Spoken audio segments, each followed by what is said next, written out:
बिस्मिल्लाहिर्रहमानिर्रहीम अस्सलामुअलैकुम। Welcome to my channel. आज मैं आपके लिए फिर से एक दफ़ा गाजर के हलवे की रेसिपी लाई हूँ। पहले मैंने अपने चैनल पे वीडियो काफ़ी मरतबा गाजर के हलवे की भी, बर्फ़ी की भी और भी डाली हैं, लेकिन आज फिर से इसको एक और स्टाइल में और रेसिपी के साथ बनाएंगे। तो चलिए शुरू करते हैं। इसको बनाने के लिए मैंने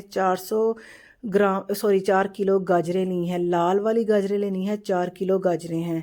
तो इसको अच्छे से इनका छिलका उतार देना है और धो लेना है। तो उसके बाद हम इसको मोटे ग्रेटर आप ले लें, हाथ की मदद से भी ग्रेट कर सकते हैं, लेकिन करना मोटा ग्रेटर है, क्योंकि बिल्कुल अगर बारीक ग्रेटर से करेंगे तो फिर ये बिल्कुल मलीदा सी और मैश हो जाती हैं।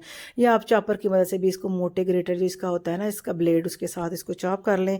तो गाजरें सारी हमने चॉप कर ली हैं। तो इसको पकाने के लिए तो बड़े पतीले की ज़रूरत है। आपने कोशिश करनी है कि बड़ा ही लें, क्योंकि अगर छोटा लेंगे तो फिर दूध जो है या गाजरें वगैरह बाहर गिरने का खदशा होता है और चम्मच से सही हिलाया भी नहीं जाता। तो इसलिए कोशिश करें बड़ा पतीला लें। और आंच हमने तेज़ कर दी है। और फुल फैट मैंने भैंस का दूध लिया है। 4 केजी दूध है, 4 केजी ही गाजरें हैं।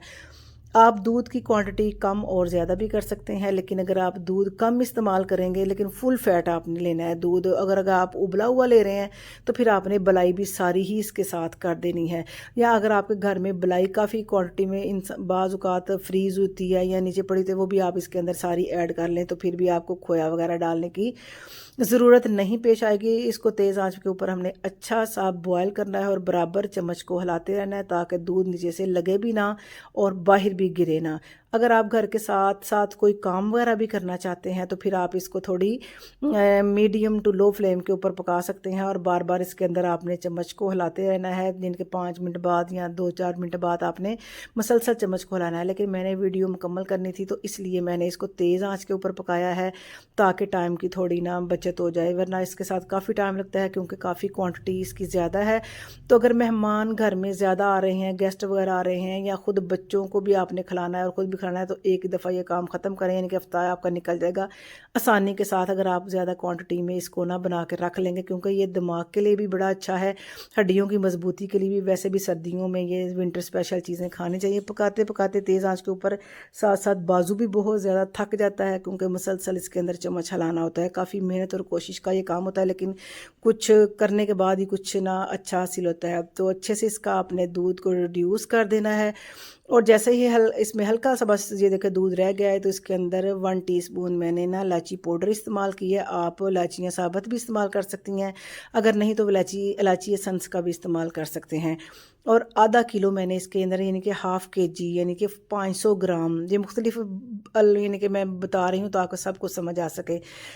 यानी कि आधा किलो मैंने चीनी ली है। इसको अच्छे से मिक्स करेंगे। चीनी डालने के सारी दोबारा से ये फिर पानी काफ़ी छोड़ देती है चीनी, तो इसको भी अच्छे से आपने पहले चीनी डाल के खुश्क कर लेना है। और जैसे ही अच्छे से खुश्क हो जाए चीनी का भी पानी, तो इसके अंदर 1 कप मैंने देसी घी ली है। तो ये इन सवाद चीज़ों में, इन यानी कि चीज़ों में ज़्यादा देसी घी इस्तेमाल करें तो फिर उसके अच्छे रिज़ल्ट मिलेंगे। तो अगर नहीं देसी घी तो आप डालडा का भी इस्तेमाल कर सकते हैं, लेकिन अगर देसी घी डालें तो फिर तो बात ही क्या है।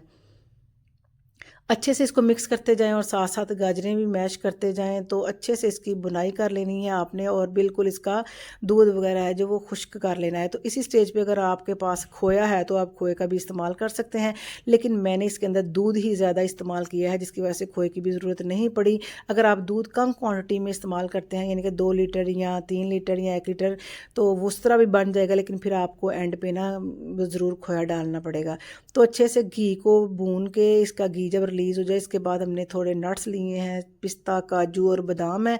अगर आपके पास जो भी ड्राई फ्रूट हो आप इस्तेमाल कर दें। मैंने चॉपर में डाल के इनको दरदरा कूट के इसके अंदर ऐड किया है। आप चाहें तो साबुत में या छुरी की मदद से भी काट के इस्तेमाल कर सकते हैं। अच्छे से इसको भूनते जाना है और मिक्स करते जाना है, ताकि इसका घी जब रिलीज़ हो जाए और फिर ये अच्छे से इसकी बुनाई हो जाए और दूध वगैरह बिल्कुल खुश्क होना चाहिए, तो फिर इसका टेस्ट और फ्लेवर हो जाएगा। तो अच्छे से इसकी बुनाई हो गई है। तो अगर आप इधर आके खोए का इस्तेमाल करना चाहें तो आपने ज़रूर खोया भी इस्तेमाल कर लेना है, क्योंकि बाज़ लोगों को खोए के बगैर जो है ना वो अच्छा नहीं लगता। लेकिन ये बिल्कुल, इसमें मेरा ख्याल है कि खोया डालने की ज़रूरत नहीं थी। इतना परफेक्ट, ये देखो बिल्कुल सफ़ेद सफ़ेद ऐसे बिल्कुल लग रहा है इसके अंदर खोया ऐड किया हुआ, इसको डिश आउट करें और अच्छे से बुनाई इसकी आपने ज़रूर करनी है। तो ऊपर से फिर ड्राई फ्रूट इस्तेमाल करें। तो सर्दियों की सौगात को आपने ज़रूर इस्तेमाल करना है, बच्चों को भी खिलाएं। ये दिमाग के लिए भी बहुत अच्छी चीज़ है और हमारी बॉडी के लिए भी बहुत ही बेनिफिशियल है और इसके बहुत से बेनिफिट्स हमें इससे मिलते हैं। तो इंशाल्लाह उम्मीद करती हूँ आज की इस मीठे की रेसिपी आपको अच्छी लगेगी। वीडियो अच्छी लगे तो आपने लाइक भी ज़रूर वीडियो को करना है और अभी तक आपने अगर मेरा यूट्यूब का चैनल सब्सक्राइब नहीं किया तो फटाफट से यूट्यूब के ऊपर मेरी सपोर्ट करें, मेरे चैनल को फॉलो करें और अपने फ्रेंड एंड फैमिली में भी शेयर ज़रूर करें, कमेंट्स करें, लाइक करें। तो इंशाल्लाह मिलते हैं फिर एक और मज़ेदार सी, यम्मी सी और ज़बरदस्त सी रेसिपी के साथ। तब तक के लिए अल्लाह हाफिज़।